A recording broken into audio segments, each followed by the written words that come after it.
going on, guys? So it's been a little while since I've posted or anything like that, and the reason why is because I have regretfully and sadly sold the Neon. And the reason why I sold it is a couple of reasons. One, it had way more problems than I thought it was going to have.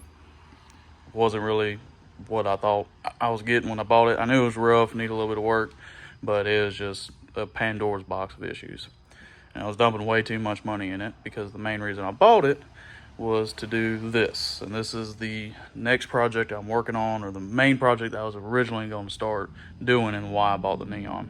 So I am currently working on building a motor for that girl out there. So this is my baby. I've had her for about 4 or 5 years now. And she started out, and I'll throw a picture of what she looked like before.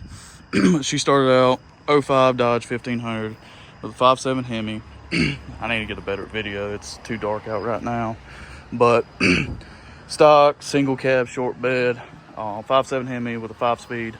But I've done a little bit to it. Now, she currently is rocking some SRT-10 reps, 22s, and they are orange. Some people say they're red, but they're orange. The actual powder coat on them from the guy I bought them from is Clemson orange, which works for me. But I've always loved these wheels.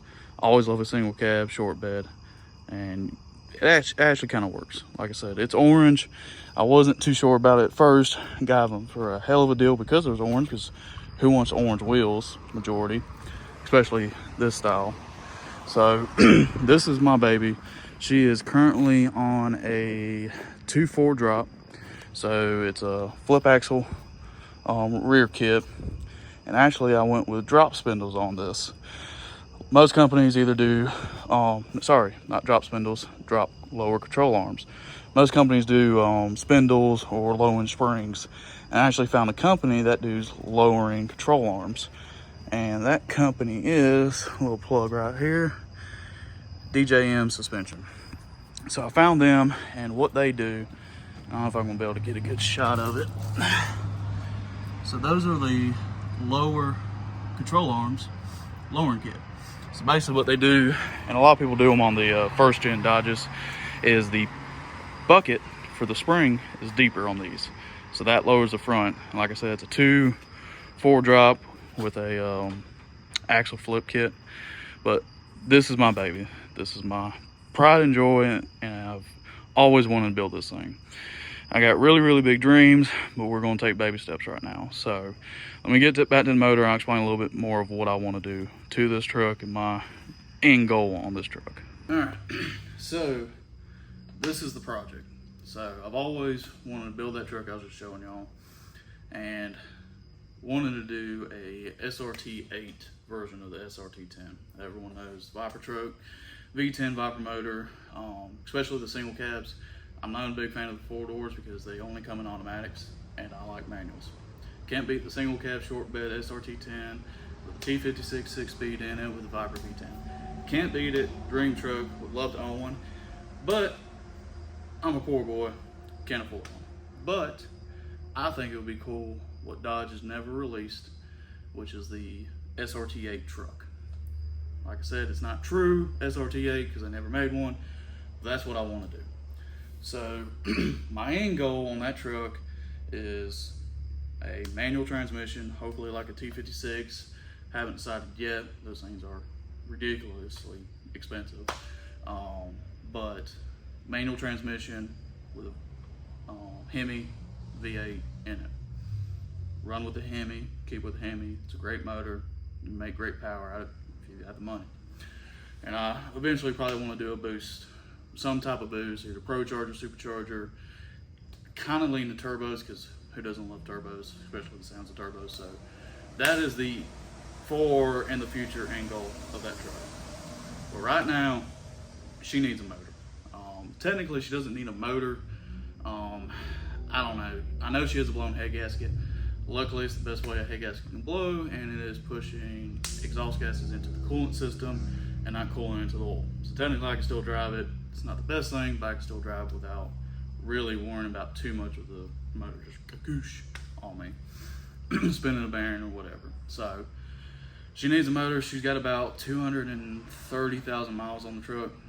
Taking care of the body wise really well, but I've worked that motor. I've used that truck to work. I've pulled trailers, I've hauled cars, I've hauled four-wheelers, you name it. I've probably done with that truck to the limits of the truck itself being a 1500. So motor needs to be replaced anyways. Don't really have the setup or the time to do the full build that I want to do. So I'm going to do the first step, which is the poor man's version. And currently I am sitting beside a 5.7 Hemi, which luckily the neon, sadly, like I said, I had to sell it, but it kind of came in handy because when I was trying to sell the neon, I had a guy hit me up wanting it, trying to trade this and that, told him I was already selling it, etc., etc. Had a deal set up already, and he's like, all right, cool, let me know if you ever need any Dodge parts. I have trucks galore at my house. I'm like, okay, well, what do you have? I'm looking for a motor. I said, I got a 05 1500. He goes, got the same truck, motor and trans, blew head gasket. Okay, cool. And I was actually able to get a killer deal on it and trade a set of wheels that I had with the neon that I wasn't selling with the neon, and they had some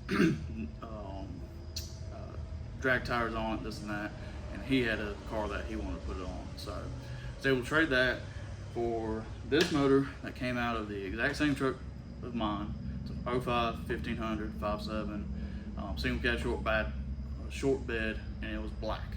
So literally sister truck this came out of. So like I said, 5.7 motor with blown head gasket, and it looks like it blew just like mine is because there's no oil, there's no coolant in the oil. So that's the motor. Transmission beside me, if you can see it, I just knocked that off, is a 545 RFA transmission, same in the truck. So currently what my game plan is, and like I said, don't really have the funds or the time to do the build I want. So in my opinion, let's go the cheap route. Not the best idea, but let's go the cheap route. And also, I can be the guinea pig for other people who want to try to rebuild these motors. So currently, I'm doing a base rebuild. Once I get this thing torn apart, I'm going to see what kind of tolerances I'm looking. I'm not boring it, I'm not stroking it, I'm not doing anything like that. The only boring I'll do is if I need to go over, so I'm going to go 10 over or 20 over on the bore just to clean it up if it needs to be cleaned up, but I'll find that out when I tear this thing down. I'm gonna do stock pistons, and as much as people are gonna hate this, currently I am going to run the stock heads on this thing. And if anyone knows, so on this year truck, and I'm trying to think, I think it's 07 or 08 is when they went to what they call the Eagle heads. These are pre-Eagle heads. And from what I could tell, if I remember correctly, and correct me if I'm wrong in the comments, like I said, I'm just going off of memory right now, these heads flow like 280 CFMs, not the greatest.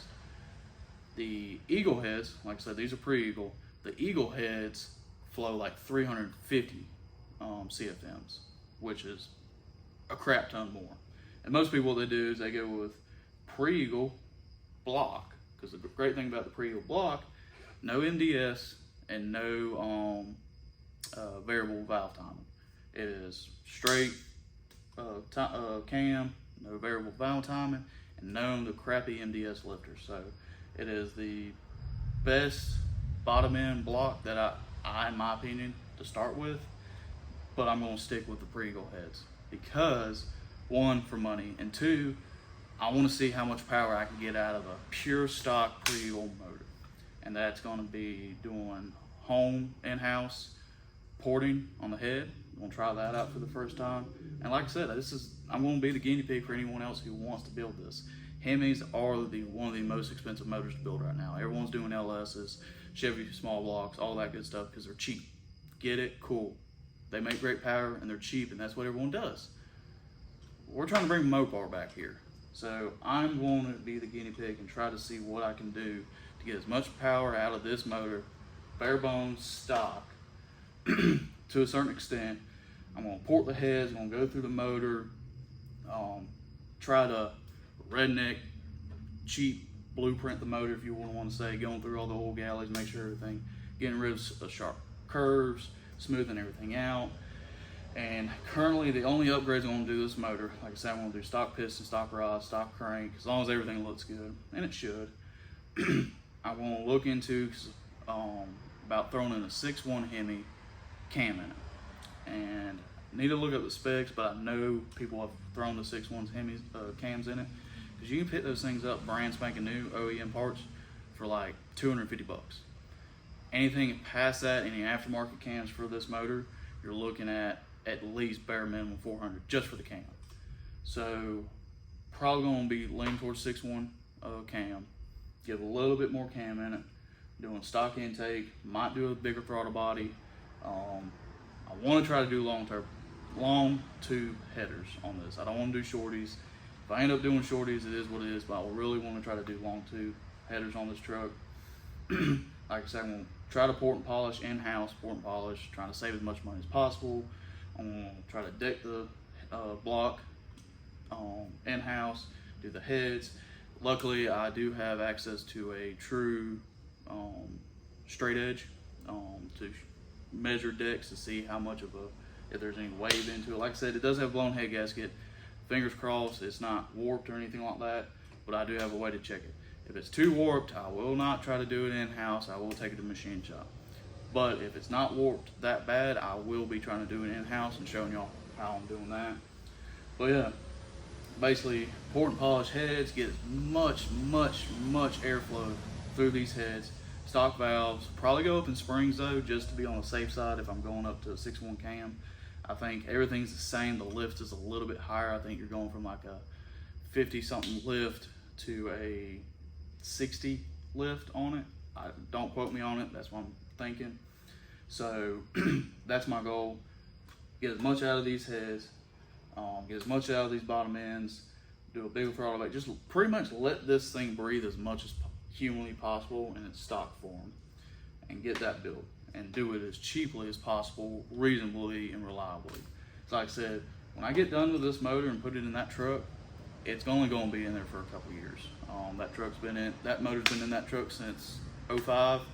This only had to last me a couple years, because when this motor goes into that truck, that motor's going to come out and sit right here, and that is going to be my build. That's going to be my high performance. Going to do piston, rods, heads, intake, exhaust, and it's probably going to be the boosted motor for the 5.7 portion. Might stroke it, might bore it. Kind of want to keep it at 5.7 to see what you can get out of these little 345s, like pure small block Hemi. Everyone's going to the 6.2, 6.4s, Hellcats, etc., etc., etc. Let's see what we can get out of these 5.7s. Like I said, let's make this the cheap LS if we can, possibly, and see what we can get out of it. Now, I will be upgrading. I will go to a high flow oil pump, because oil pressure is everything in these motors, as everyone knows on the Hemis. I will be going up on that. So like I said, well, I really need to go higher up in performance and quality and this and that, I will. I'm not going to cheap out on those kind of stuff. So oil pump, going to go up on the cam, valve springs if needed, everything that's essential. But everything else, it's going to be a bare bones rebuild. Just rebuild, like, hey, motor's blown, need to rebuild it real quick, throw it back in the truck and keep on going like it stopped. It's going to be the main thing, but I'm going to see what I can get out and squeeze out of this thing. Now, question on the transmission. Like I said, these transmissions aren't bad. It's one of the better Dodge's transmissions, which doesn't say much. These transmissions aren't bad. I'm kind of thinking, I've never taken one of these transmissions apart. I have no experience on automatic transmissions. I have no experience in taking apart manual transmissions. But I'm kind of tossing the idea around of tearing this transmission down and rebuilding it, doing valve body, just a basic rebuild kit on it, but a little bit of extra performance, boosting up the line pressure, all that good stuff, just your basic build on it, just make it a little bit stronger transmission and get it freshened up and throw it in the truck. Because like I said, I want to do a manual, but that's going to be a whole ordeal trying to find a transmission, because if I don't get a T56, from what I can tell without having to go into bell housings, that's a great thing about Mopar on these Hemis. From your 318s, which is 5.2 Magnum motors, your 5.9 Magnum motors, your 5.7 Hemis, your 6.1 Hemis, all the way up until you get your big block Hemis, which is your 6.4s. Your 6.4s. all the way up to that, your bolt pattern for your bell housings, exact same bolt pattern. I can pull a transmission out of a 93 Dodge and it'll hold up to this as long as I had a 318 or 59. Same exact bolt pattern. So I got two options. I can go to with a really old transmission, try to find a NV 3500, maybe NV 4500, because I did have a 4.7 Magnum motor, which same bolt pattern and everything, and they had the NV 3500. Not the strongest manual transmission. Don't know if I want to go that route. You can kind of pick them up cheap, but the only thing is if I go there, I'm going to get everything switched over. I'm going to find a pedal assembly, do all that, and tuning. And here's another kicker on this. Tuning's expensive, and everyone knows that. If you want it tuned right, you need to spend the money. I don't want to spend the money, but I want to do it right. So I got to figure out that balance in between getting as much performance out of this, but not having to do too much on the tuning. See if I can get a box tune, if it will work, or anything to that extent. If I have to go to a custom tune, I will. But like I said, I'm trying to do a budget build, a poor man's. If you are 18 years old, whatever, and you want to build a Hemi, you don't want to build an LS, you want to build a Ford, you want to do this, you want to do something different, you want to start with a 5.7 Hemi, because like I said, these things came in everything. Trucks, vans, your Jeep, Grand Cherokees, your Durangos, all that. This motor came out. So they are almost as prevalent as your LS motors. So let's see what we can get out of it. And but yeah, so this is the main build. This is what I've always wanted to do. This is my pride and joy, and this is the build that I am really stoked about doing and want to put a lot of time and effort in. Like I said, the Neon, the whole purpose of buying the Neon is, one, it was Mopar, and it's a Dodge. Like I thought it was cool. Never had one before, thought it was a cool car, and I wanted it to be my daily so I can park the truck and start working on this in the background. That didn't pan out. So now I have a motorcycle as a daily, which not the best, but it works. And this is the start. So see where she goes, and hopefully this will be going on engine stand soon and tearing it down, seeing what the damage it is from the blown head gasket, see how bad the pistons and cylinder walls are, see if they're washed, see if I can just throw a dingleberry home through and call it a day, or what we're doing. So this is what I'm going to probably call the poor man's SRT-8 build, because that's what it is. It's going to be a performance build with that V8 motor, not your V10s, going into what everyone loves, the same setup as the Viper V10 trucks, with an 8-cylinder, with the poor man's version. So let's see what happens. I'm excited, I'm stoked, and I'm ready to tear this thing apart. So hopefully I'll be back soon, and we'll go from there and see what we got to work with. And let's bring Mopar back, baby.